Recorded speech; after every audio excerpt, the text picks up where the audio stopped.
I had her held out to him when he walked in, and he's like, what's going on? And I said, you gotta take her. And I said, I think another family could do a better job for her. And he's like, what are you talking about? And I said, well, I've been looking at adoption agencies and it's not too late. And I just knew what she deserved.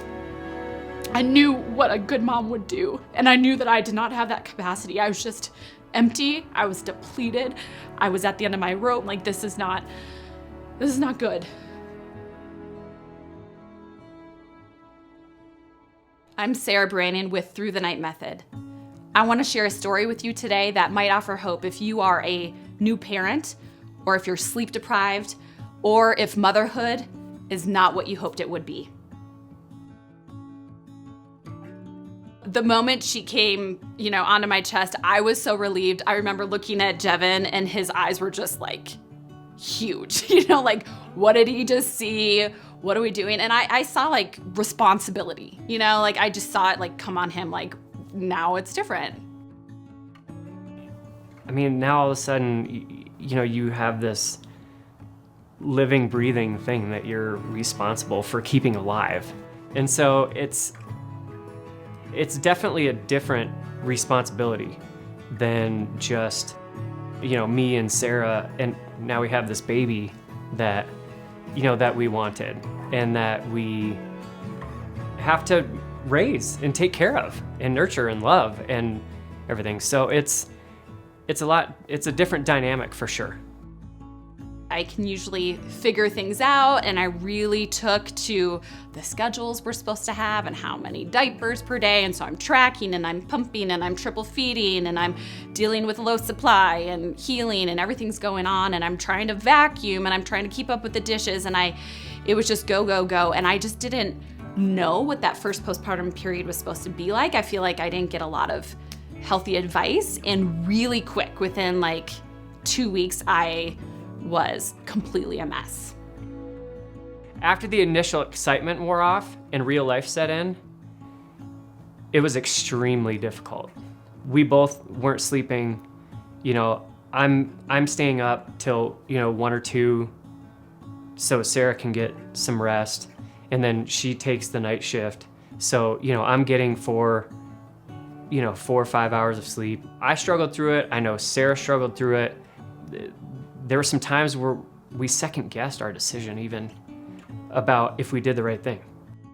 Man, by the time she was 4 months old, she had not slept more than about a 25-minute period at a time, because anytime her pacifier would fall out, she'd wake up. After one sleep cycle, she'd wake up and she'd need soothing. And so although Jevin and I tried to rotate, taking care of her here and there, and we were like ships passing in the night, she only got these small snippets, and I could hear her every time she woke up, even if Jevin was in charge of her. And so like my sleep was completely disrupted for about 4 months. And I remember needing a break so bad and just feeling like I was gonna come out of my skin. So I handed the baby to Jevin, and I just walked around the block, and I came back and he said, she's been crying this whole time, you've gotta take her. And then he needed to walk around, and we just traded bouncing on the yoga ball back and forth, and we would just go outside and breathe. And I just knew that this was not sustainable. No one was getting any rest, and it's really hard to be good at being a dad and a husband when you're not getting any sleep. And, I'm going back to work. It's hard to give your best self when you're not feeling your best because you're lacking sleep.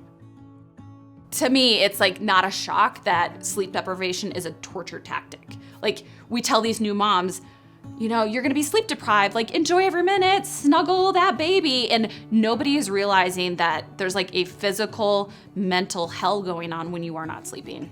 So from that rock bottom of holding my baby out to Jevin and saying somebody else could do a better job, I knew that the solution to how I was feeling as her mother was we all needed more sleep.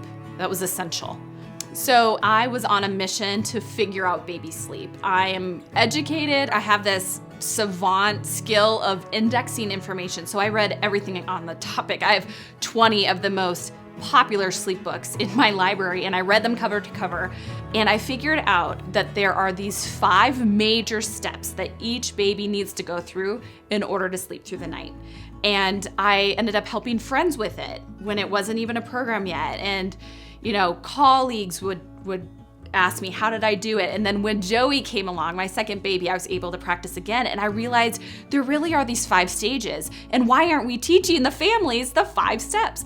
So I wrote this program. It's one of its kind. It's my original program, but it's based on the research and the best practices of the 20 most common methods you'll see out there. I mean, there's a reason why a lot of people have kids and then end up not together, because it's really hard. And if you're both not on the same page and you're both not pulling the same weight, and one person feels like they're doing more, that can lead to some really big resentment. And just to see people enjoy being parents again, and to hear how grateful they are and how they've gotten their lives back, they've gotten their marriages back, they've gotten the spark that brought them together in the first place back, that's the stuff that you can't put a price on. The first time Penny slept through the night after we've got it all figured out, I felt like a brand new woman. I remember feeling like I want to go run, and I'm not a runner, but I felt so invigorated and energetic and happy. I missed her overnight. I ran to her crib and how are you? What have you been up to? I miss you. And it was just this mind, body, soul, energetic, hope. It was just so different.